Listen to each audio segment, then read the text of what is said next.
అర్జున, ఎట్టివానికైనను మనస్సును నిశ్చలముగా నిల్పుట దుస్సాధ్యమే.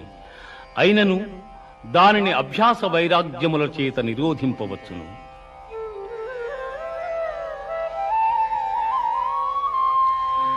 యోగినామపి సర్వేషాం మద్గతేనాంతరాత్మనా శ్రద్ధావాన్ భజతే యో మాం సమే యుక్తతమో మతః.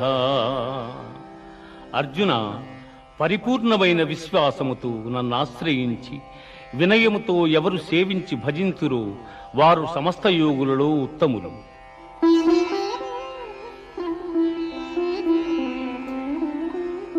మనుష్యాణాం సహస్రేషు కశ్చిద్ యతతి సిద్ధయే యతతా